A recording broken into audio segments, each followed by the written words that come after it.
The signal arrived the way old debts do. Quietly, at the worst possible time, addressed to someone who had never agreed to owe anything. Odessa Klein almost deleted it.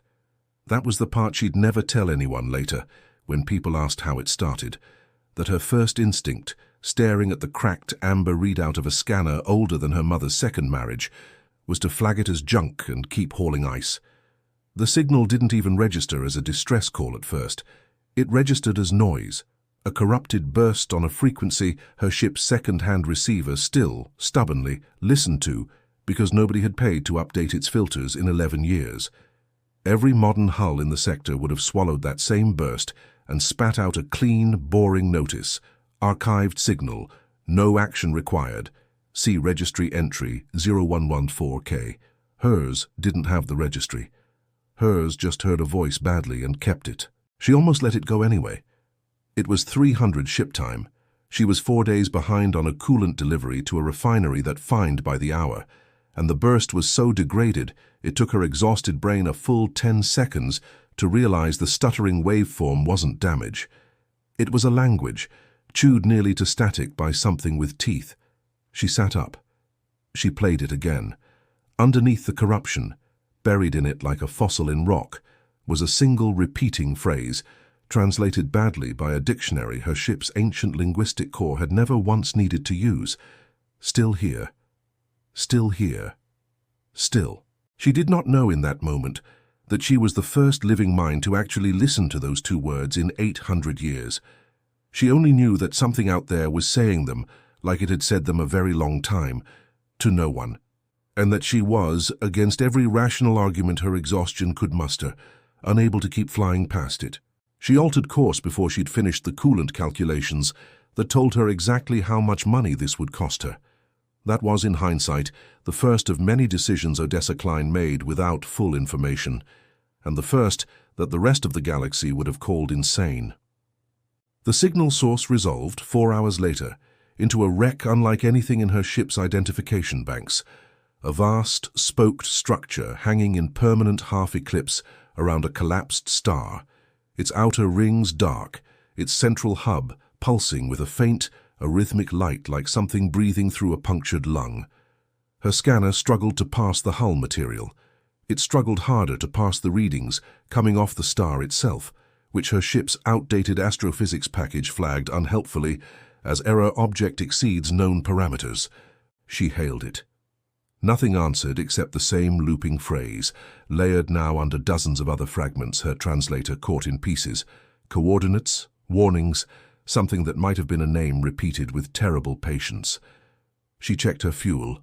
She checked her contract penalties. She checked one more time the two words at the center of all that noise and set a course to close the distance. It did not occur to her yet to ask why no one else had. The proximity alarm started at 11,000 kilometers, which was strange because nothing at 11,000 kilometers should have been close enough to trip them. Her ship's sensors reported gravitational readings that made no sense against the visible mass of the structure, as if the wreck weighed centuries more than its size allowed, as if time itself pooled thicker the closer she got, the way water pools at a drain. She throttled down. She told herself it was instrument error. She had told herself worse things to keep working before.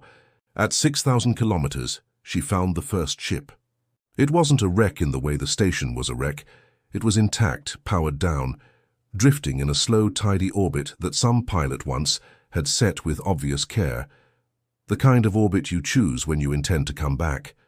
Its hull markings belonged to a species her ship's databank called Thren, a name she didn't recognize and would come to learn meant something like the patient ones in their own tongue, an irony she wouldn't appreciate until much later.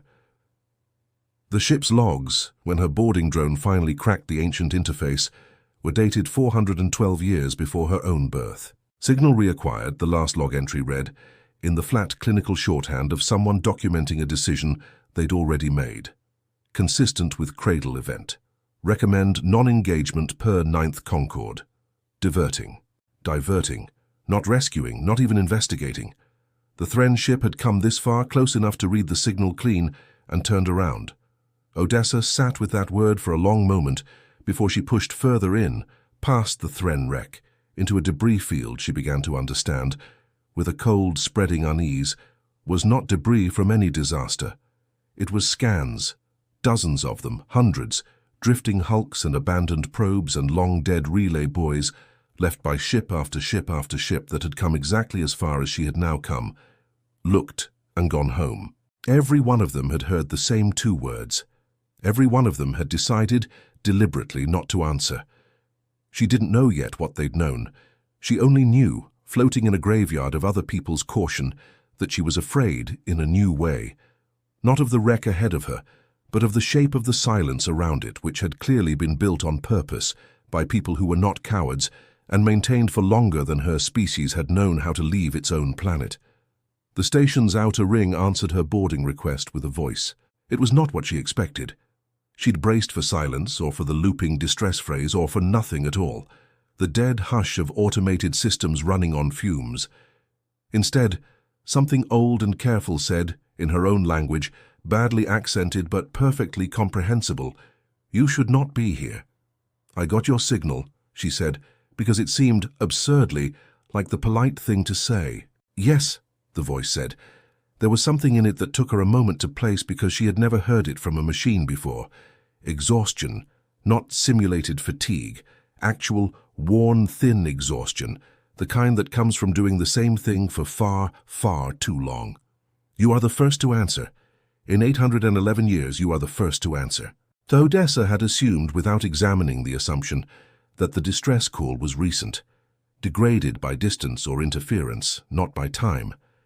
She had pictured survivors in the way you picture survivors, people who needed help now, today, this week, whose crisis was a crisis in the ordinary sense. She had not pictured a number like that. It didn't fit into the shape of an emergency. It fit into the shape of something else, history, monument, grave. And for a moment, she genuinely could not process it as anything but a translation error. "Say that again," she said. The voice said it again. The number did not change. Then whoever sent it, she started and stopped, because the sentence had nowhere good to go. "Whoever sent it is dead. Whoever sent it has been dead for centuries, and I've spent 4 days' fuel chasing a ghost." Both felt true and neither felt complete, and something about the careful, deliberate way the voice had said first to answer, not first to arrive, not first to hear, snagged in her mind like a hook. "They are not dead," the voice said. "That is the part no one believes when they finally believe the rest. They are not dead. They are simply waiting at a different speed than you are able to imagine yet. I would ask you to leave, but I no longer have the strength to make that request convincingly. And some part of me, some old unwise part, is glad of that." She should have left. She would tell herself that for years afterward, on the nights the memory came back sharp. That a reasonable person, hearing 800 years, and waiting at a different speed from a voice that admitted its own request to leave was half-hearted, would have throttled up and gone home to the refinery fine, and the coolant contract, and the small survivable life she'd had before any of this. Instead, she asked the voice its name. "I have had several," it said after a pause long enough that she wondered if the question had broken something. "The one that still means anything is Vesselin. I was, the lattice engineer of this cradle. I am the only one of my people who is not inside the shear." The shear. "You will need to see it," Vesselin said, "to understand why no one wanted to. I would rather show you than describe it. Description is where most people stop believing."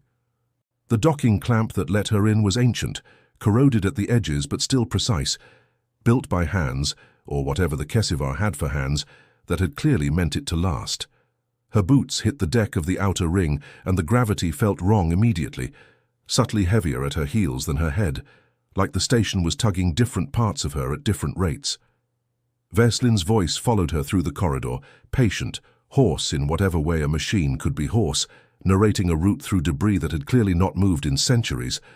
Fused control panels, a child's toy. She recognized the shape as toy before her mind caught up with the impossibility of a child out here, frozen mid-tumble in a drift of ancient dust, a mural half-collapsed, depicting the cradle whole and bright and full of moving figures. "We were harvesting exotic matter from the collapsed star's accretion boundary," Vesselin said as they walked. "For fuel, for lattice drive engines, the kind that let a species stop measuring its life in single systems. It was slow, careful work. It took generations. We were proud of how careful we were. What happened? A resonance cascade in the containment lattice. Small at first, the kind of fault my ancestors trained for. But the star's remnant was denser than our models allowed, and the cascade didn't breach the containment.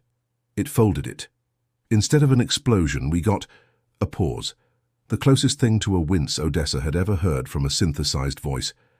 A fracture in the rate at which things are permitted to happen. A pocket. The central hub, where 940 of my people were living and working the day it failed, still exists. It is not destroyed.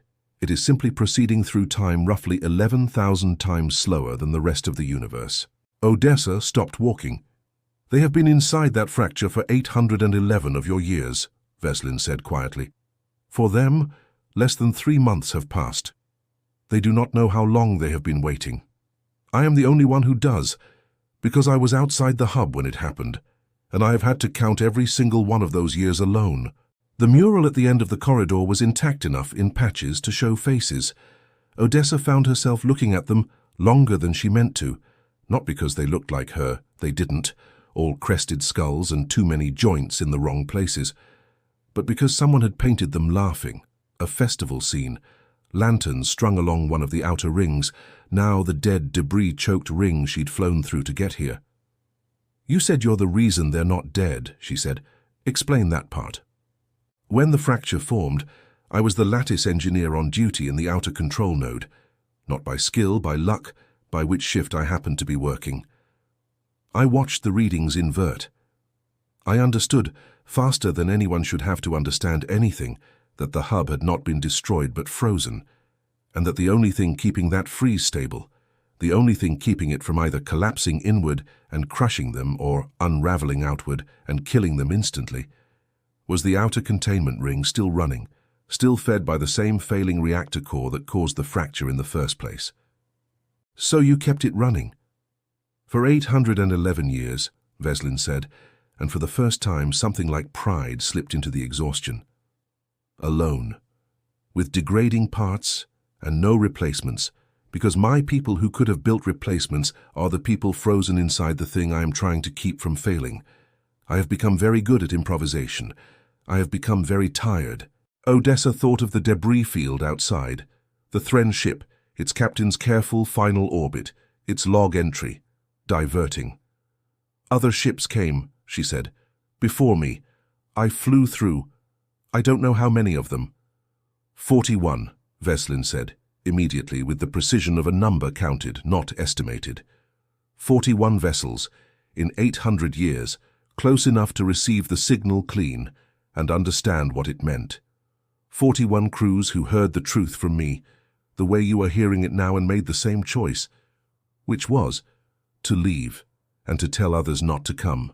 She had assumed, walking into this, that the 41 ships had simply failed to notice or lacked the range or the interest. The idea that 41 separate crews had heard everything Vesselin had just told her, the fracture, the frozen hub, the still living people trapped inside it, and had chosen with full understanding to fly away anyway, sat in her chest like a stone she couldn't name the weight of. "Why?" she said. It wasn't really a question with an ending. Vesselin seemed to understand that, and answered it as one anyway. "Because the 42nd attempt was not a diversion. It was a rescue. It is the reason there have been no more attempts since." The corridor opened as Vesselin spoke, into a wide observation gallery whose outer wall had once clearly been transparent. A window onto the hub itself, now fogged and starred with centuries of micro-fracture. Through it, distorted, Odessa could see the hub, a structure like a seed inside a husk, wrapped in something that didn't look like light exactly, more like light remembering how to move. It shimmered. It did not seem to move at all, and yet something about it made her eyes ache if she looked too long, the way staring at very slow water can make you seasick. 300 years after the fracture, Vesselin said, a joint expedition arrived, 3 species working together, the first and, until you, the only ones who chose to try. They had studied the wreckage of ships like mine for decades. They believed they understood the containment lattice well enough to stabilize it properly, instead of merely maintaining it. They believed they could shift the entire hub out of the fracture in a single, controlled pulse. What happened? They were almost right, Vesselin said, and the exhaustion in its voice deepened into something raw. Almost is the cruelest distance in physics. The pulse worked exactly as modeled for the 411 Kesivar closest to the containment core. It returned them instantly to standard time. Do you understand what that means for a body that has spent 3 subjective months inside a field, running 11,000 times slower than the universe around it, to be yanked without transition back into that universe's pace? Odessa didn't answer. She didn't need to. The answer was already arriving in the register of Vesselin's voice, which had gone very quiet. Their bodies experienced 800 years of accumulated stress in less than a second. So did the containment lattice itself, which had never been designed to release that gently. The resulting cascade did not merely fail to save the remaining 529. It killed the entire rescue crew, 180 people, 3 species, standing at what they believed was a safe distance, and it released an exotic radiation pulse that swept 11 light minutes in every direction before it dissipated. Anything with complex neural tissue caught in that pulse did not die quickly. It is why the sector beyond this wreck was uninhabitable for the following generation. It is why, 4 years later, the surviving governments of this region signed the 9th Concord, and why the Concord's very first article prohibits, under the harshest penalty most of those governments have ever legislated, any vessel from approaching this signal's source. It is not caution, Odessa Klein, it is grief, written into law so precisely that it looks like policy. Odessa sat down right there on the corroded deck because her legs had stopped being reliable. 411 people, she said. You said 411 were closest to the core. Yes. How many are still in there, now? 529, Vesselin said. The same 529 who survived the failed rescue, still waiting, still experiencing time at the same crawling rate, still, as far as their own perception is concerned, mere months into an emergency they believe someone is actively working to solve. They do not know 411 of their own died trying to save them. They do not know 800 years have passed. From inside that field, it has been, by their reckoning, less than a season. They are waiting for rescue exactly the way people wait for rescue that is still coming. Odessa looked again through the fogged window at the shimmer that didn't look like light exactly. Somewhere inside it, she understood now, were people mid-sentence. People who had, subjectively, turned around 90 days ago to reassure a child, or finish repairing a hull breach, or say something ordinary to someone they loved, fully expecting to finish that sentence within the hour. Somewhere in there, 529 people were still, in every way that mattered to them. In the very first hour of a disaster the rest of the galaxy had long since filed, mourned, legislated around, and moved past. That's not 800 years of waiting, she said slowly. That's 800 years of nobody telling them the rescue already failed. Yes, Vesselin said, and the kindest thing anyone has ever done for them, in 800 years, was stay far enough away not to make it worse. She should have understood at that point that Vesselin was building toward a request. She didn't, not fully, not until Vesselin said, with a carefulness that felt rehearsed across centuries of imagining a moment it had stopped believing would come, I did not send this signal hoping for a rescue, Odessa Klein. I stopped hoping for that a long time ago. I have kept the signal broadcasting because someone, someday, should know they were here. That is all I let myself want anymore. That's not all you want, Odessa said. She didn't know where the certainty came from, except that she had spent 4 days on a hauling run through empty space with nothing to do but think, and had gotten unnervingly good at hearing the shape of what people didn't say. You wouldn't still be running this containment field after 800 years if you'd actually given up on them. The pause that followed was the longest one yet. The core is failing, Vesselin admitted finally, and something in its voice cracked open the exhaustion underneath the exhaustion. It has been failing for 40 years. I have kept it stable through methods that were never meant to last this long. Improvised couplings, cannibalized systems, workarounds built on workarounds. I estimate at current degradation that the field will fail entirely within the next 11 days. When it does, It will not gently return them to standard time as it was designed to. It will collapse the way the rescue attempt's core collapsed 300 years ago. Every one of the 529 will experience 800 years of accumulated physical strain in under a second, at a scale 4 times larger than the disaster that created the 9th Concorde in the first place. You've known this for 40 years and you never called anyone. I called everyone, Vesselin said, and now there was something almost fierce in it, buried under all that tiredness. I have never stopped calling. But the signal I send is the same signal that killed 411 people and a rescue crew of 180. Every ship that hears it now hears exactly what it is supposed to hear. A warning, encoded so deep into a law that no living crew questions it anymore. You are the first one whose equipment was old enough or broken enough to hear the words underneath the warning instead of the warning itself. Though Dessa understood then, with a lurch that felt almost physical, what her cheap second-hand receiver had actually done. It hadn't picked up a distress call the modern galaxy had simply overlooked. It had failed to receive the Do Not Respond flag every other ship's system automatically attached to this frequency, the flag that turned Vesselin's centuries of pleading into background noise before a living mind ever had the chance to hear it as a voice. She had heard the call only because her ship was too old and poor to know it was supposed to look away.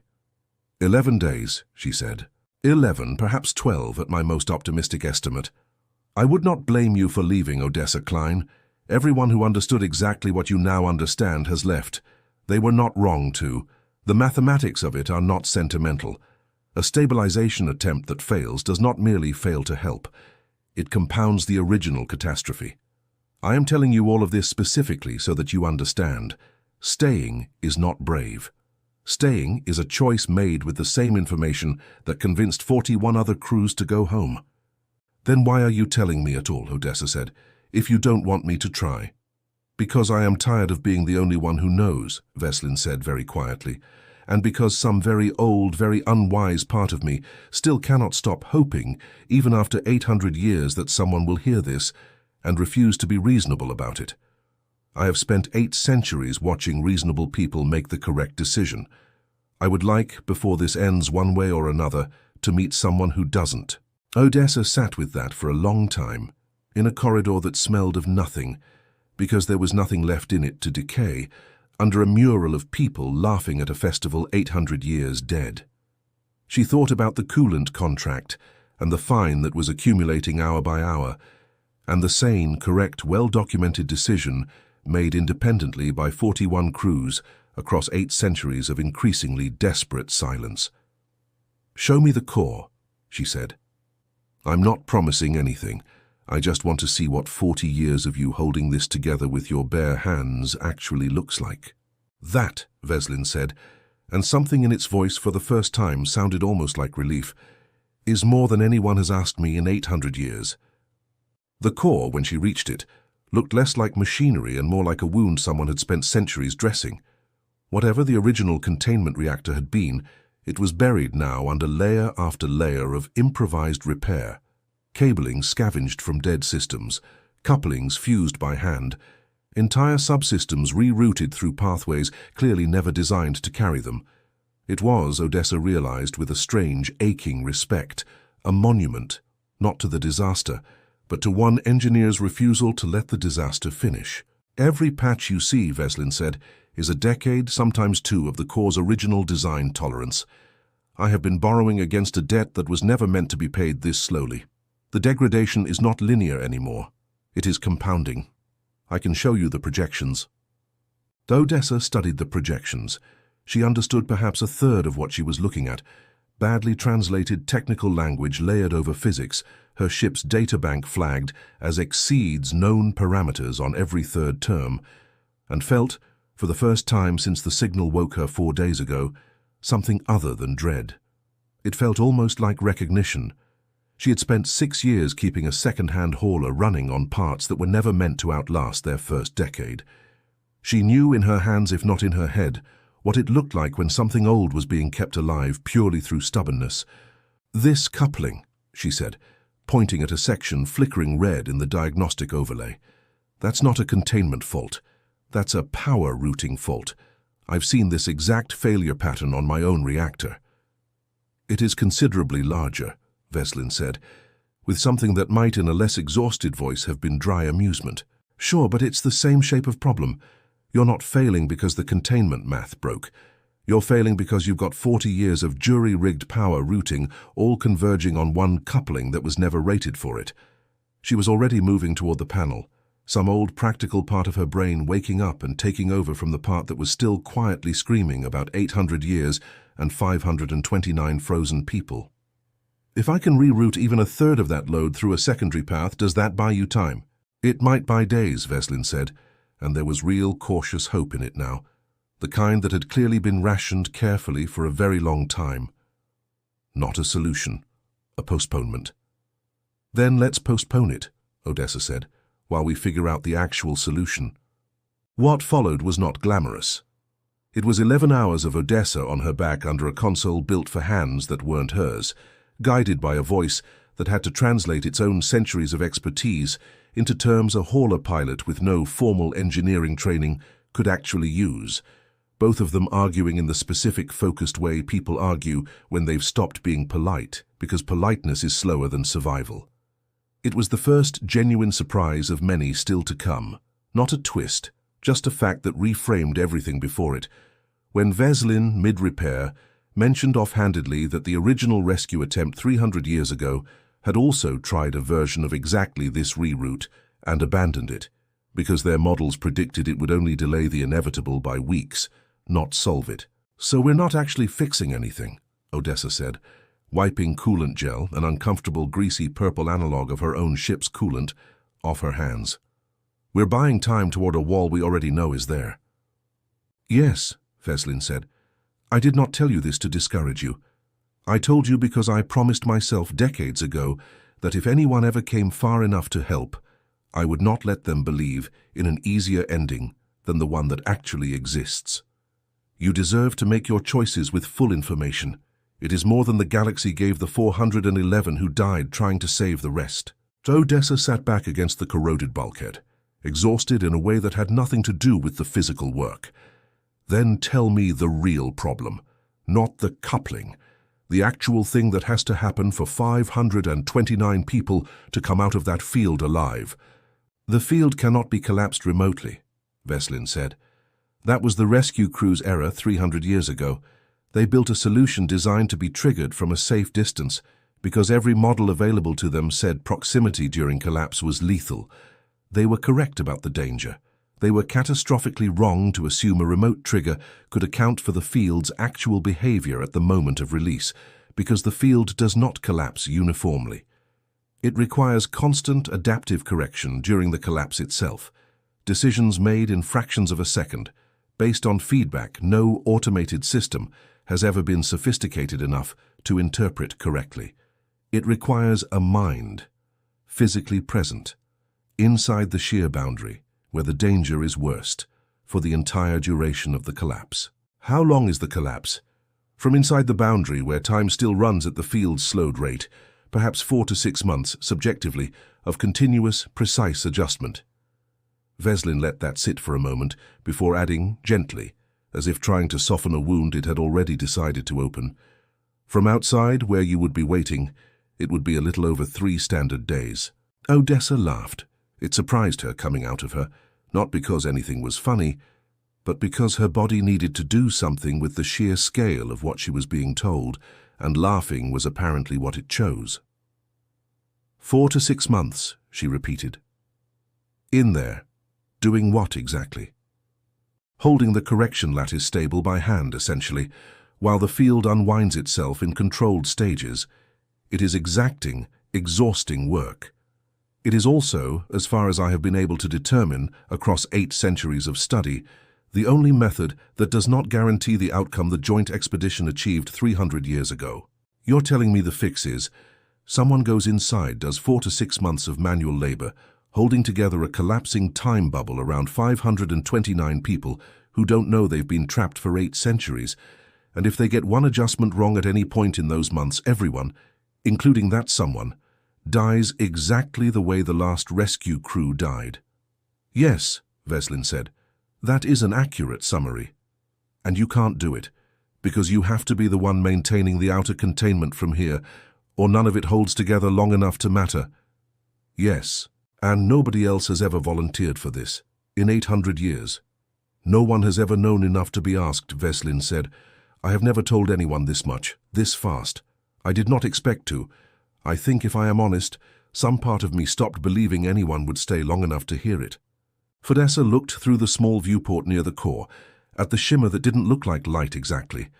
Somewhere in there was a person mid-sentence, 90 subjective days into a disaster, waiting for a rescue she now understood was, in the most literal sense possible, standing right outside the door. I need to think, she said, which was true, and also the first honest thing she'd said to herself in hours, because up until that moment, some reckless, momentum-drunk part of her brain had already been halfway to saying yes. She retreated to her own ship for that thinking, because Vesselin, with what she was coming to recognize as a very old, very deliberate kindness, did not follow her or push. She sat in her cramped cockpit, staring at the coolant contract penalties still quietly accumulating on her console, and made herself, for the first time since the signal woke her, actually count the cost. 4 to 6 subjective months, alone inside something no living being besides Vesselin had survived being close to. A single mistake, a delayed correction, a misjudged adjustment, killing not just her, but the 529 people she'd be trying to save, exactly as it had killed the rescue crew before her. And even in the best outcome, even if everything went perfectly, she would come out having lived 4 to 6 months that the rest of the galaxy would experience as 3 days. She would come out older, in every way a body keeps score, than the people waiting for her outside that field. Her ship's contracts would default. Her reputation, thin as it already was, would evaporate. She had no crew to consult, no company backing her, no one who would notice if she simply never came back except a dispatcher who'd assume she'd finally skipped town on her debts. She thought about the Thren captain's log, diverting, and did not judge it, not anymore. She thought about the joint expedition 3 centuries ago, 3 species standing together at what they'd believed was a safe distance, dying anyway. She thought about 41 separate crews, each one making independently across 800 years the same careful, defensible, survivable choice. She was not a soldier. She was not a scientist. She had no training that made her more qualified for this than any of the 41 crews who'd turned around, and every reason, contract, debt, mortality, simple self-preservation, to be the 42nd. She thought instead about a mural of people laughing at a festival, and a phrase looping for 800 years to no one, still here, and understood, with a clarity that felt less like decision and more like admission, that she had never actually been debating whether to go back in. She had only been debating whether to admit it to herself first. You came back, Vesselin said, when she reboarded, and there was something in the flatness of it that told her the engineer had genuinely not been certain she would. I need you to walk me through everything, Odessa said.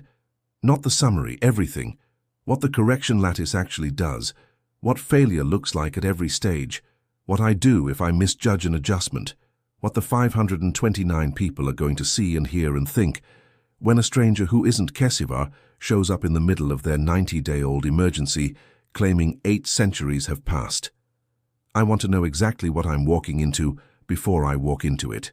That, Vesselin said, is the most sensible thing anyone has said to me in 800 years, and it does not make what you are about to do any less unwise. I know. You do not, Vesselin said gently. Not yet. Sensible people, when they finally understand the danger completely, generally stop wanting to help. I have watched it happen 41 times. I would like you to understand that I am not flattering you by saying this is different. I am worried for you. Then let's make sure I understand everything, Odessa said, so that when I go in there anyway, at least it isn't because I didn't know better. The next 2 days, the last 2 days before the collapse window Vesselin's projections gave them, were the densest of Odessa's life. Vesselin taught her the correction lattice the only way there was time to teach it. Not through theory, which would have taken years she didn't have, but through drills brutal and repetitive on a training simulation Vesselin cobbled together from the original expedition's own failed notes. She learned to read the field's shudders, the way she'd once learned to read her own reactor's failing pressure. Not through understanding the physics, but through pattern, through feel, through the particular twitch of instinct that comes from doing a thing badly over and over until some of the badness burns away. She learned, too, in the gaps between drills, more of who Vesselin had been before this. A lattice engineer who'd nearly turned down the cradle assignment because it meant leaving a partner behind for a 2-year rotation, who had, in one unguarded moment, admitted that the 2 years had become 800 and that the partner, wherever they'd ended up in the wider galaxy, had almost certainly lived and died without ever knowing what became of the fiancé who never came home. It was, Odessa realized, the quietest and worst grief in the whole story. Not the 411 dead, not the 529 frozen, but the one person outside it all, still ordinary, who had simply been left waiting by a silence no one had ever explained to them. "After this," Odessa said on the second night, "however it goes, I'll find out what happened to them. Your partner. I have contacts who do salvage-adjacent search work. It's the least I can do." Vesselin didn't answer for a long moment. "No one has offered to do that," it said finally. "In 800 years I did not think to ask because I stopped believing it was a thing anyone would think of unprompted." "That's the difference, I think," Odessa said, not entirely sure yet that she believed her own theory. "Not that I'm braver, just that I haven't had 800 years to learn all the reasons not to offer." The collapse began the way Vesselin had warned her it would. Not with violence, but with a kind of shudder, a wrongness in the shimmer that had, until that moment, looked almost peaceful. Odessa crossed the boundary in a suit patched together from her own ship's stores and whatever, of Vesselin's centuries-old inventory, could still hold pressure, carrying a correction interface built from parts that predated her grandmother, and felt the world do something to her stomach that no acceleration she'd ever pulled had prepared her for. Not speed, but rate, a sickening sense of her own thoughts suddenly moving through honey. The last thing she heard from outside before the boundary sealed behind her was Vesselin's voice, steady despite everything. "I will be here the entire time. Every correction you make out there, I will be matching from this side. You are not alone in this, even when it feels like you are. That is the one promise I can actually keep." Inside, the world resolved into something that made her understand, finally in her body rather than her head, exactly what 90 subjective days meant. People moved. People talked, in mid-conversation, in a language her suit's translator struggled with because it had never been meant to run this fast against a field running this slow. A child, the mural's toy, suddenly had an owner, small and real and utterly unaware, tumbled past a corridor junction chasing something. An engineer barked an instruction about a hull seal that, Odessa realized with a lurch, was the exact same emergency that had been in progress the instant the fracture formed, still impossibly in progress, 90 days deep and unfinished. She did not have time to explain 800 years to anyone. Vesselin had warned her she wouldn't, and had given her instead a short, careful phrase in the Kesivar tongue, translated as close to true as language allowed. "Help has come. Hold still. Trust the stranger." It was not enough. It would never have been enough. But it was what there was time for, and she said it, over and over, as she moved through a version of the disaster that everyone around her still believed was minutes old, doing work with her hands that her mind barely understood, guided the entire time by a voice on the other side of a boundary that ran, from where she now stood, unbearably fast. The months that followed, because they were months whatever the outside universe measured them as, blurred in the specific way exhaustion blurs things, not into nothing, but into a long, unbroken ache, punctuated by moments too sharp to lose. The first correction she made wrong, and the sickening lurch of the field as it nearly cascaded, caught only because Vesselin, on the other side of impossible time, saw the fault a fraction of a second before she felt it, and screamed the fix across a boundary that should not have let sound through at all. The engineer with the hull seal, who she worked beside for what felt like weeks before understanding, from a fragment of overheard conversation, that this ordinary, competent, frightened person was the same figure immortalized mid-repair in the mural back on the outer ring, young there and young here, still, unaged by the 8 centuries that had turned that mural to dust around him. The child whose name she learned was Sail, who did not understand why the stranger in the strange suit cried the first time she saw them safe, and who would not understand, for years afterward, that the crying wasn't sadness. There was a night, if the field's strange internal cycle of dim and dimmer counted as night, when the correction lattice fought her so hard she genuinely believed she would die there, one hand on a control she didn't fully understand, 529 people around her unknowingly, depending on a stranger's grip not slipping. Vesselin talked her through it for what felt, from inside, like 6 straight hours, voice never once rising, never once suggesting she might fail, until the shudder passed and the lattice settled, and Odessa sat down on the deck and simply shook for a long time, while the ordinary hum of an unfinished emergency continued around her, oblivious. She thought more than once of the coolant contract, the fine accumulating somewhere outside, in a version of time she could barely remember belonging to. She thought of it with a kind of tenderness that surprised her, not longing exactly, but the specific fondness you develop for the shape of a life you're not sure you'll get back to. The final stage of the collapse was the part Vesselin had warned her about most gravely. The moment the field's rate began, at last, to climb toward parity with the universe outside, and every correction had to land within a margin of error so small that a heartbeat's hesitation was the difference between success and the fate of the joint expedition 3 centuries dead. Odessa's hands, by then, moved on something past conscious thought, months of drilled instinct compressed into reflex, the same way her body had once learned to feel a reactor fault, before her mind caught up to what it meant.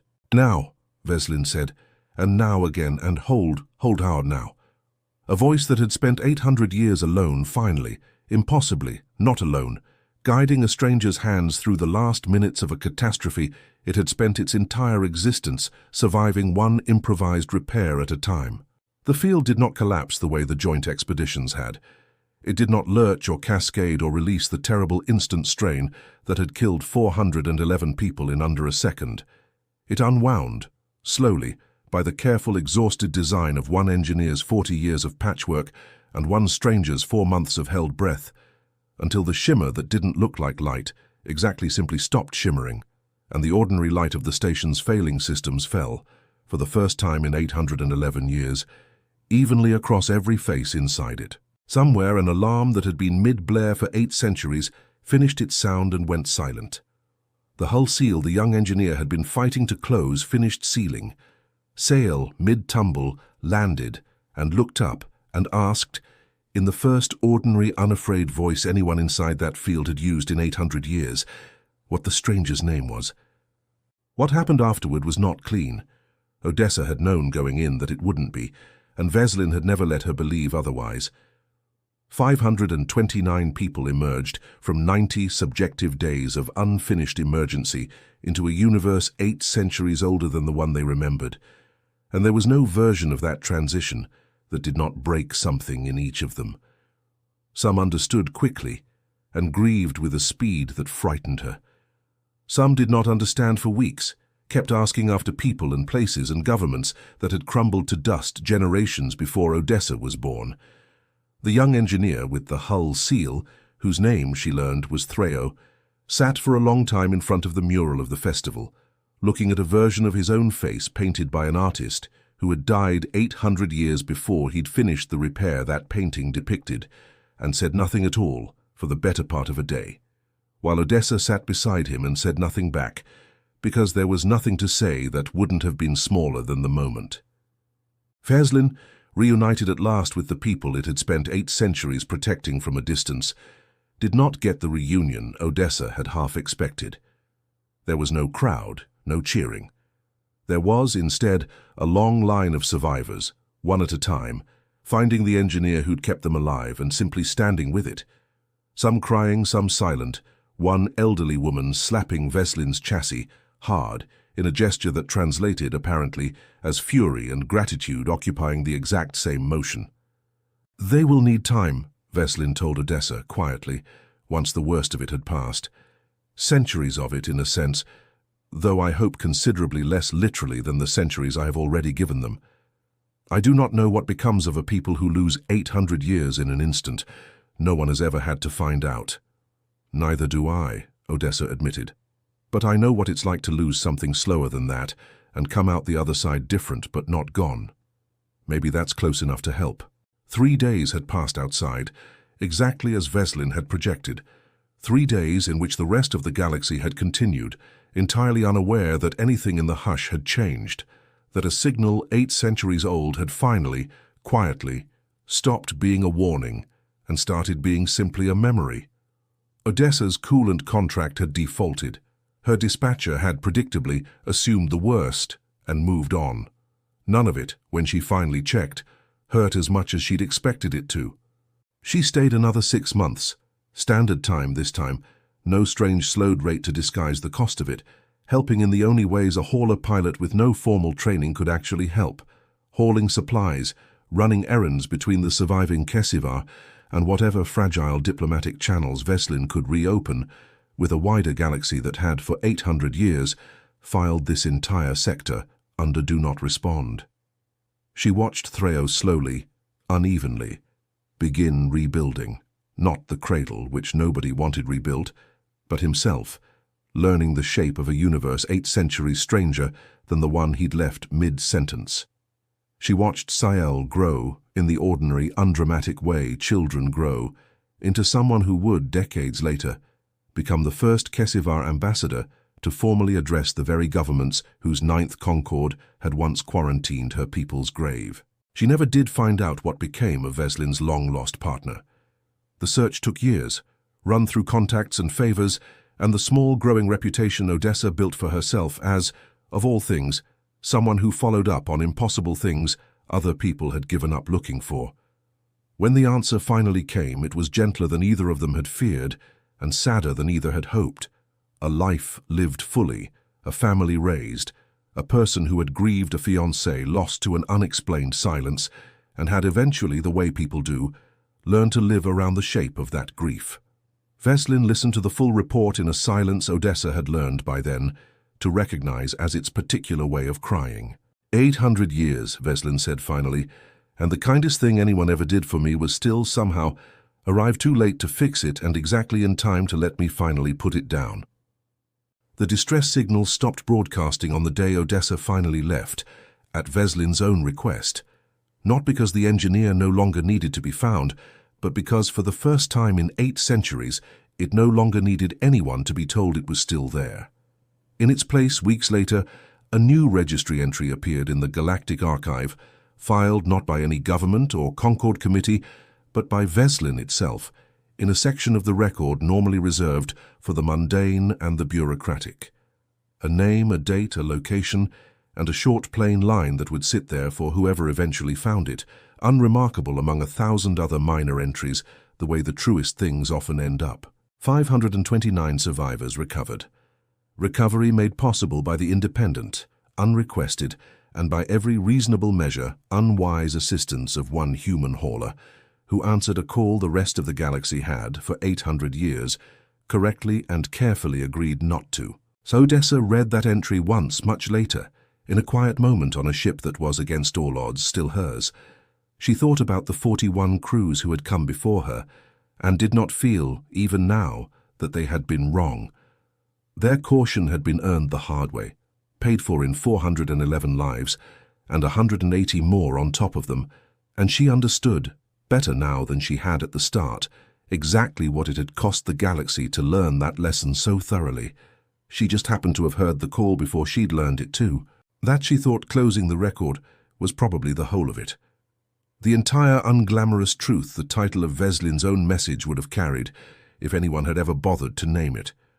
Not that humans were braver or stronger or wiser than the patient, grieving civilizations who'd built a law out of their own worst day and kept it faithfully for 8 centuries. Only that she'd been new enough and stubborn enough and equipped with just badly enough maintained a ship to hear 2 words meant for no one in particular, still here, and answer them before the part of her that knew better had time to catch up.